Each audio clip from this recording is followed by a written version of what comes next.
Hello everyone, welcome to Sri Ram's IAS YouTube channel. This is your mentor Arzu Kakkad, where daily we used to have this session of news analysis. उम्मीद करती हूँ आप सब बढ़िया हो, खुश हो, स्वस्थ हो, things are fine at your place and you are revising well. इस सेशन के अंदर आगे बढ़ेंगे और आज जो हमें इम्पॉर्टेंट आर्टिकल्स हैं जो कवर करने हैं will take that up in detail.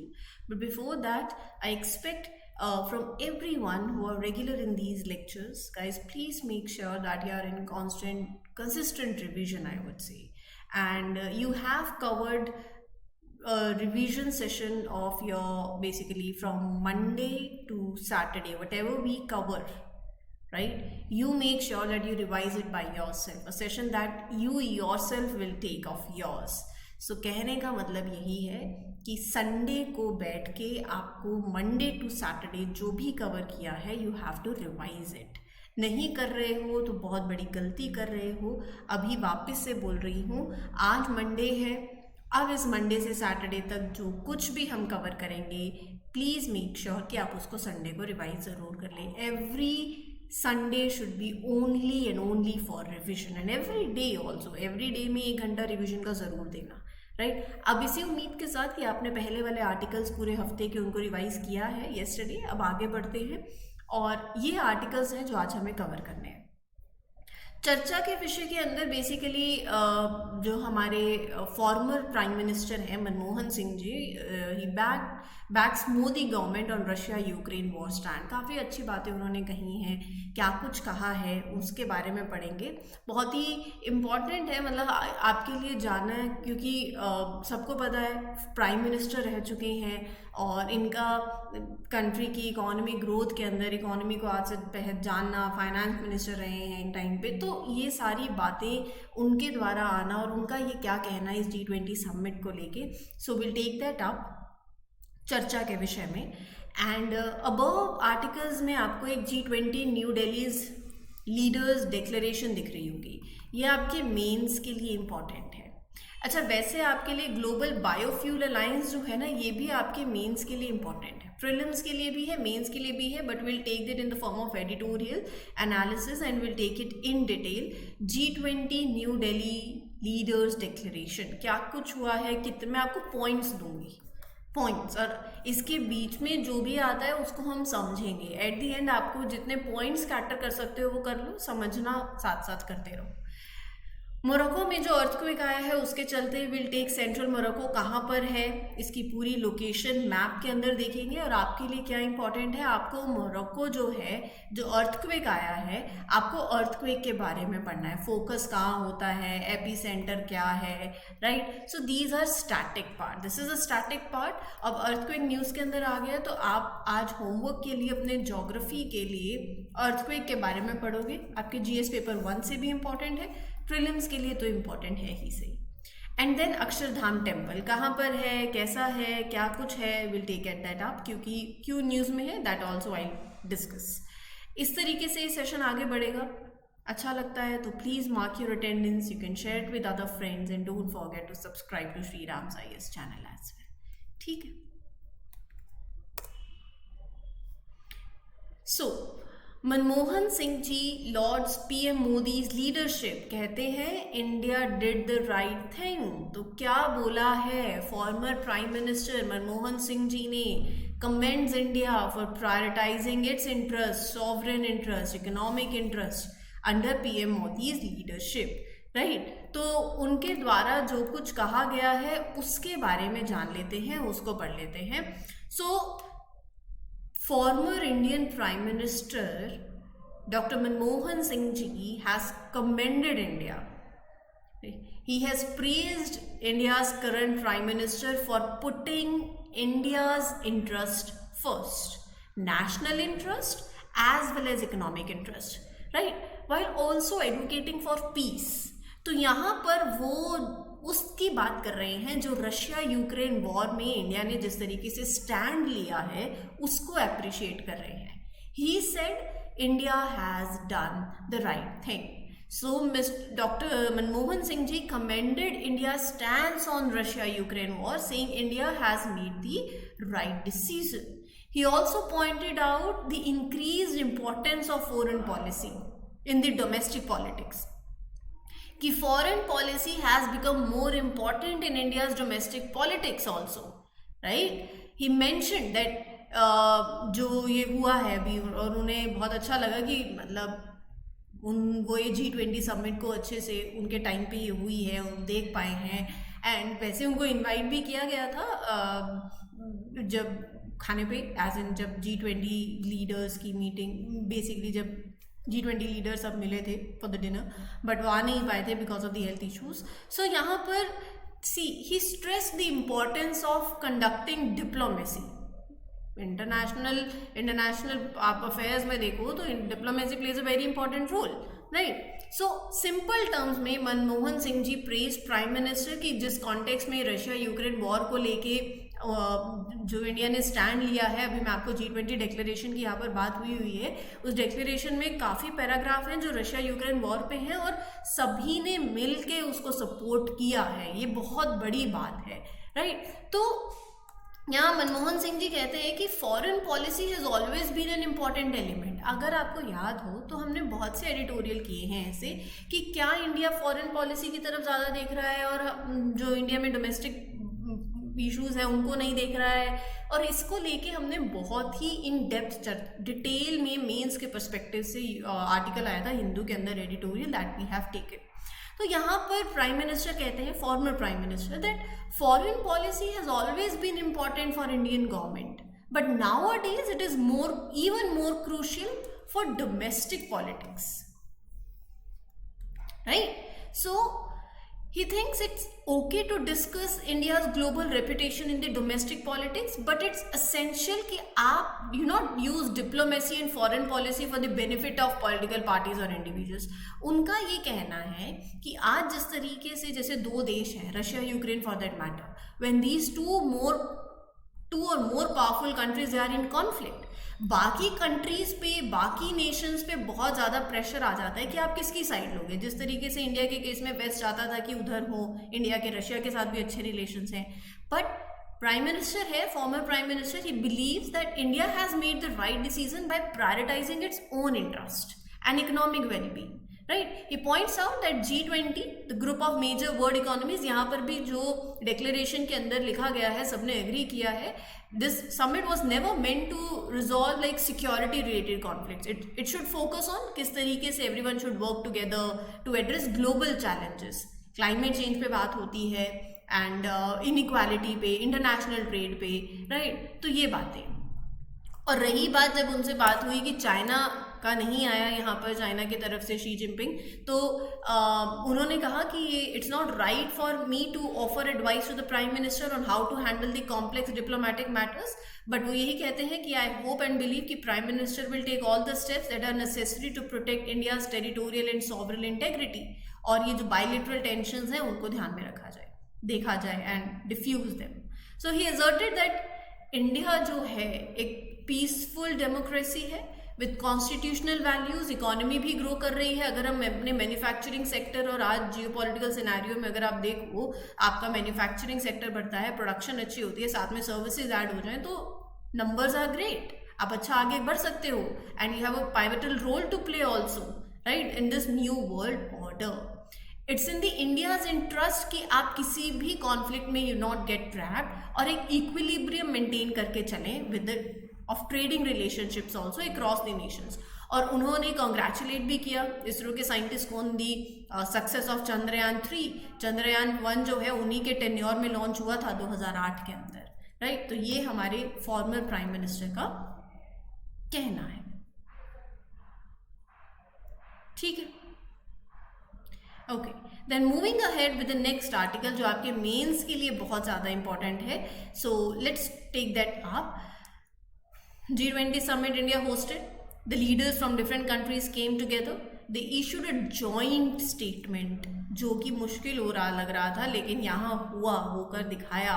Joint statement ना सभी एग्री किए हैं, जिसमें काफ़ी पैराग्राफ्स रशिया यूक्रेन पर भी थे, right. This is a significant victory for India's G20 presidency that came एमिड this increasing tensions and views over the Ukraine conflict. सबके अलग अलग व्यूज थे, बट एक बैलेंस्ड अप्रोच ली गई है, right? So this joint statement, that is G20 New Delhi Leaders Declaration, that is important, from your mains perspective. तो यहाँ पर this was a very significant achievement for India, and see, what makes this declaration unique is its structure. Instead of using that format with paragraphs, it begins with an introduction, a preamble, following then 10 chapters discussing various issues, and then concluding with the final section. Major point of discussion in the declaration was Russia-Ukraine conflict. काफी लंबे तक चला अभी है.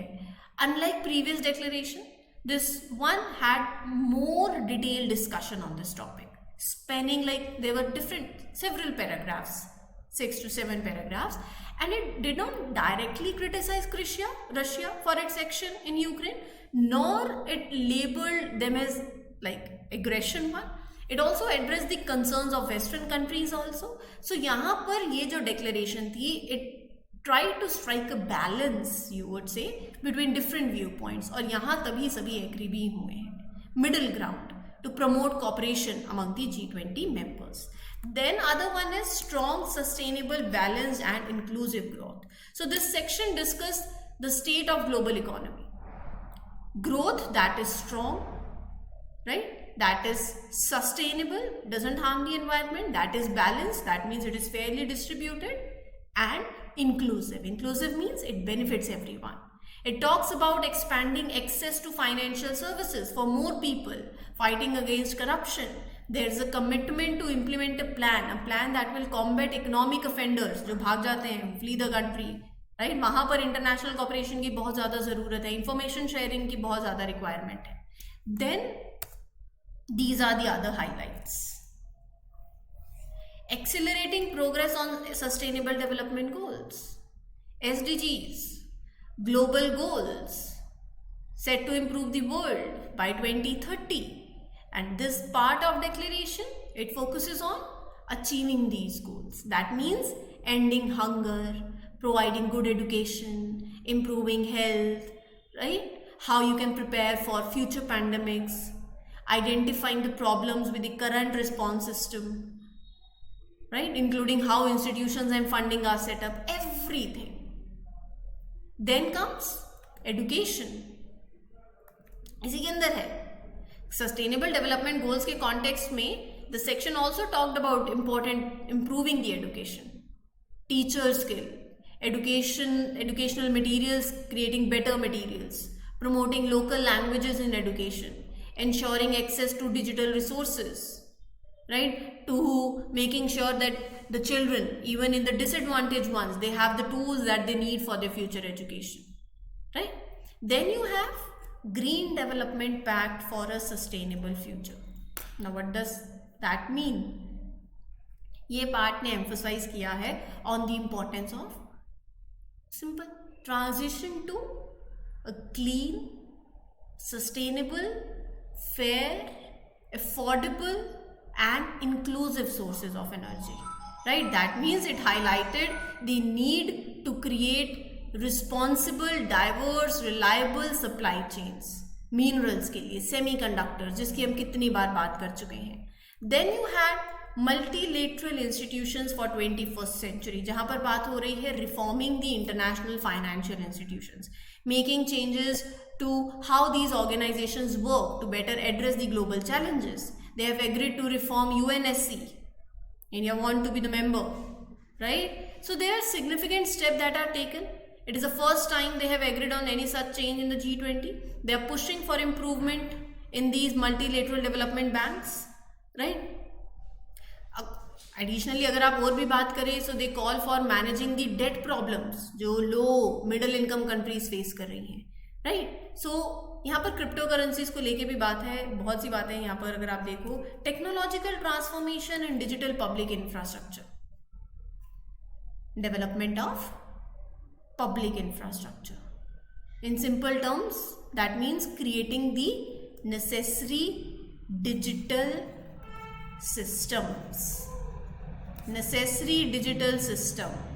and services that public can use, online government services, crypto assets, right? उस पर भी touch किया. Bitcoin, G20 leaders are considering how to regulate, how to manage these assets. फिर उसके बाद और क्या है डिजिटल सिस्टम में? AI, right? So aim is to use AI in a way that maximizes its benefit and considering the potential risk also, right? So ऊपर से AI के बाद और क्या आता है डिजिटल एजुकेशन में? Cyber education. Making the declaration mentions कि you need to have a toolkit for improving cyber education among people, young people, among children, right? ये सब कुछ. Then very simple, gender equality पे बात हुई, empowering all the womens and girls. Terrorism पे, money laundering पे, right? In this part of declaration terrorism को India हमेशा स्ट्रांगली कंडेम किया है in all its forms, in all its manifestations. G20 leaders are committed to work together to combat terrorism, to prevent money laundering, more inclusive growth, right? And then abhi African Union being the permanent member, taking the permanent membership, that is one such great step. More inclusive word. That involves making G20 more inclusive, right? By involving African countries, deepening the cooperation with Africa to achieve their development goals.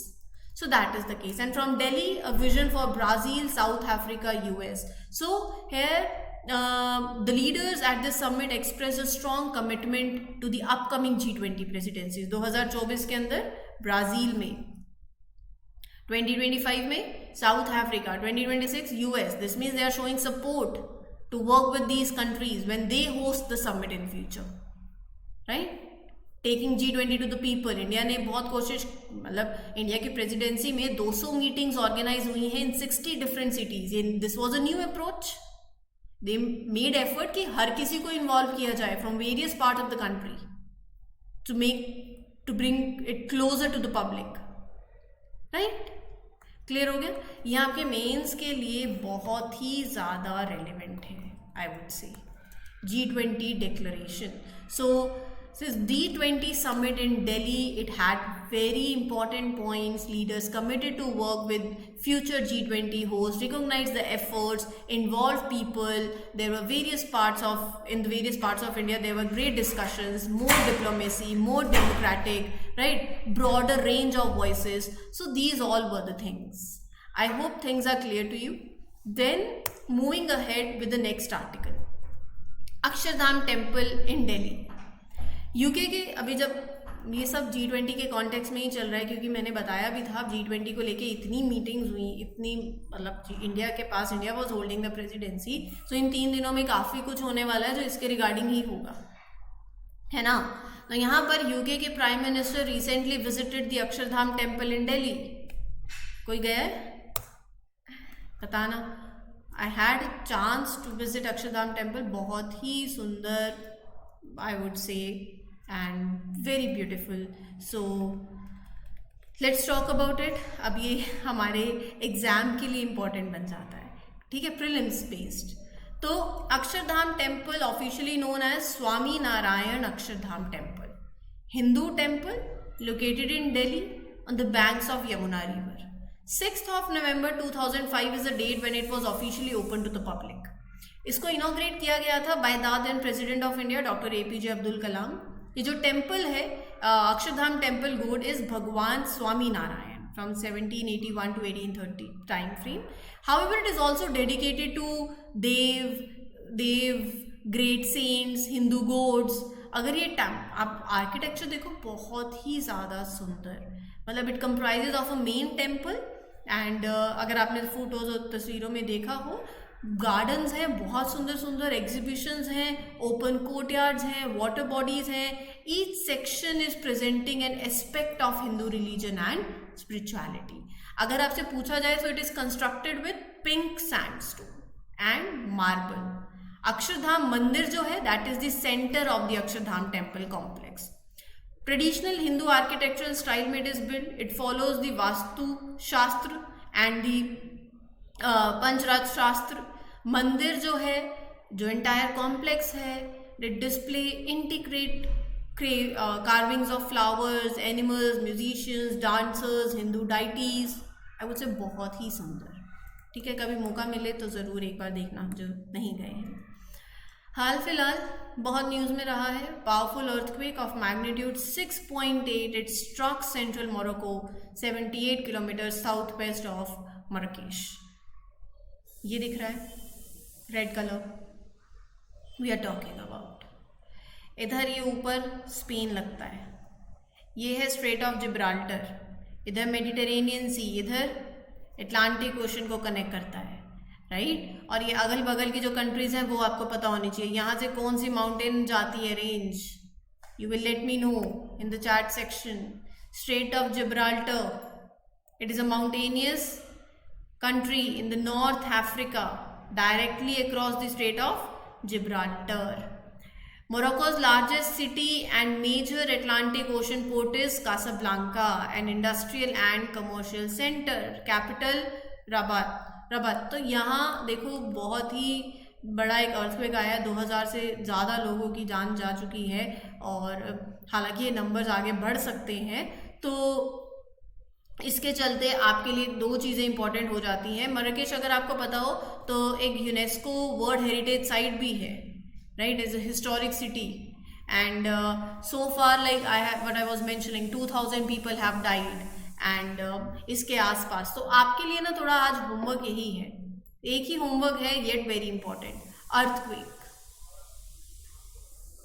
Intense shaking of ground caused by the movement under the earth surface, पता होना चाहिए आप इसको।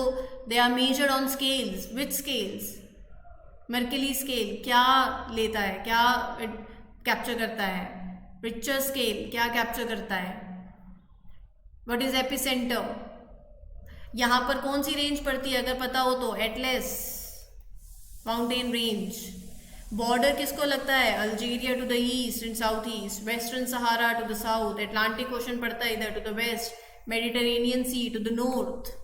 ये only African state, बहुत अच्छी statement बन सकती है, it is the only African country that has this coastal exposure to both Atlantic Ocean and Mediterranean Sea. Two small Spanish enclaves, Ceuta and Melilla, are situated on the country's northern coast. Mountain range बताया अभी, Atlas and reef. Language जो बोली जाती है Arabic and Amazigh. Religion predominantly Islam with rich Islamic heritage. Political system कैसा है, constitutional monarchy है। Economy कैसी है, heavily dependent on export of raw materials. ठीक है, next you have another important article mains के पर्सपेक्टिव से भी। अभी prime minister of India recently announce the launch of global biofuel alliance, तो इसके बारे में पढ़ना इंपॉर्टेंट हो जाता है। बायोफ्यूल सबको पता ही होगा, जिन्हें नहीं पता अभी बता दूंगी। It is an initiative led by India, नाम से पता चल रहा है बायोफ्यूल्स के लिए है, to bring together governments, international organisations to promote the use of biofuels. Biofuels क्या है, bio means living, fuels that are made from renewable resources like plants, waste material, they are considered more environment friendly than the fossil fuels. इस alliance का मकसद क्या है, to encourage the adoption of biofuels especially in the transportation sector. So far 19 countries and 12 international organizations have agreed, right, to join this alliance. India, Brazil, US, they are the founding members, meaning they are the one who initiated and established the alliance. इस alliance का significance क्या है, very important, significance of the alliance, just give me a minute. बताओ, दिखाए सामने। It will work on strengthening the market and trade. This means like biofuel producers in one country may have better opportunities to sell their products to the consumers in other countries. So this alliance will work on making biofuels more accessible and available in the market, ताकि आप fossil fuel से reliance को कम करें। Sharing policy lessons, share your experiences, the lessons that you have learned in developing and implementing the biofuel policies. You can share your knowledge that can help the countries to develop effective strategies. It will provide technical assistance also to the countries who are interested in developing their own biofuel program. This alliance will offer training, educational programs, right? helping people to learn those skills.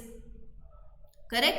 This alliance will create a virtual marketplace, online platform to connect biofuel industry players, countries, technology providers, right? So it will work on creating internationally recognized standards and regulations for biofuels. As far as biofuels are concerned, very important, there are different generations of biofuels. 1G, second, 3rd G, 4G. First generation, वो biofuels that are made from crops that are typically used for food, rice, wheat, sugarcane, right? So the part of these crops containing sugar या starch are converted into bioalcohols जैसे ethanol, vegetable oils that can be used as biodiesels. Second generation, biofuel produced from non-food sources, agriculture waste, forest residue, vegetable oils. Third generation, they are often called algae fuel because they are derived from algae. Algae can be converted into biodiesel, bioalcohols. They have several advantages, right? Fourth generation, these biofuels are similar to third generation biofuels, right? In that they also don't require arable land. They don't involve the destruction of existing biomass, right?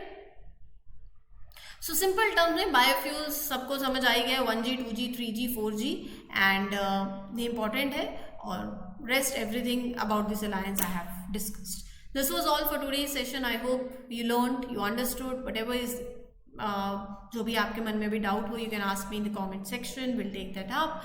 And this is your mentor Arzu Kakkar signing off for today. Happy learning everyone. Take care. All the best.